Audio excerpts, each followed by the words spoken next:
Guys তোমরা comment করেছো আর তোমাদের ভাই সেই ভিডিওটি বানাবে না, তা কখনো কি হয়। আগের একটি ভিডিওতে এক ভাই হিন্দি থেকে কমেন্ট করেছিল যে পটাশিয়াম পারম্যাঙ্গানেট আর দুধ একসাথে মিক্সড করে দেখাও। তাই আজকের এই ভিডিওতে দেখাবো পটাশিয়াম পারম্যাঙ্গানেট আর দুধ একসঙ্গে মিক্সড করলে কি হবে। গাইস এটা হলো খাঁটি আসল গরুর দুধ, একদমই পিওর। আমাদের কাছে আছে KMNO4 অর্থাৎ পটাশিয়াম পারম্যাঙ্গানেট।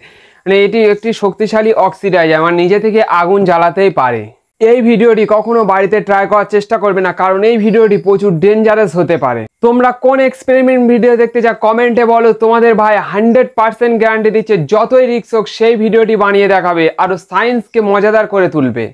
পুরো সেফটি নিয়ে যতই রিস্ক ভিডিও হোক আমরা বানাবো। তোমরা শুধু এই ভিডিওতে একটি লাইক আর চ্যানেলকে সাবস্ক্রাইব করে অল নোটিফিকেশন অন করে দাও, যাতে আমাদের ভিডিও সব থেকে আগে তোমরা দেখতে পারো। চলো ভিডিওটি শুরু করি।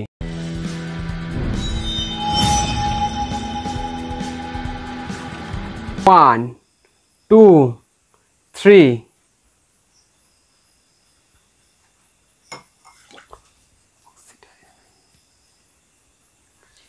দুধের মধ্যে যখন পটাশিয়াম পারম্যাঙ্গানেট পড়ে তখন আস্তে আস্তে এক অদ্ভুত রঙের পরিবর্তন শুরু হয়। এই বেগুনি রঙের কেমিক্যাল দুধের ফ্যাট আর প্রোটিনের সাথে রাসায়নিক প্রতিক্রিয়ায় জড়িয়ে পড়ে আর তৈরি করে এক ধরনের বাদামি বা কালচে রঙের পদার্থ, যেটা হলো ম্যাঙ্গানিজ ডাই অক্সাইড। আর এখানে পটাশিয়াম পারম্যাঙ্গানেট একটি শক্তিশালী অক্সিডাইজার। এটা যে কোনো জৈব পদার্থ যেমন দুধ, প্রোটিন, ফ্যাট তাদের অক্সিডাইজ করে। এই রিয়াকশনের ফলে গরম তৈরি হতে পারে আর রং বদলাতে পারে, এমনকি গ্যাসও তৈরি হতে পারে।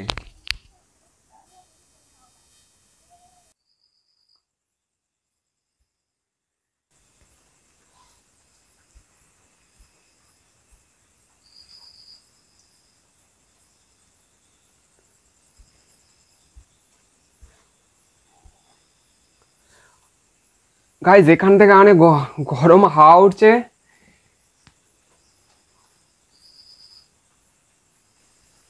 কিরকম একটা গন্ধ বেরোচ্ছে গাইজ এখান থেকে।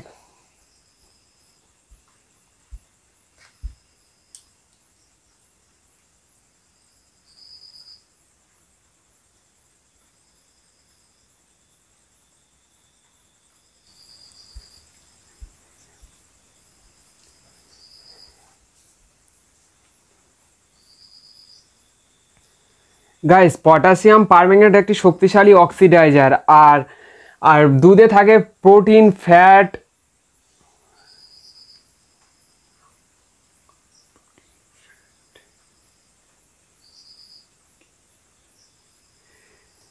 গাইস পটাশিয়াম এখানে একটি শক্তিশালী অক্সিডাইজার, আর দুধের সাথে মিক্স হয়ে প্রোটিন, ফ্যাট অক্সিডাইজ হয়ে গেছে। আর এখনো এখান থেকে গন্ধ, একটা কিরকম ধোঁয়ার ভিতর গন্ধ বেরোচ্ছে।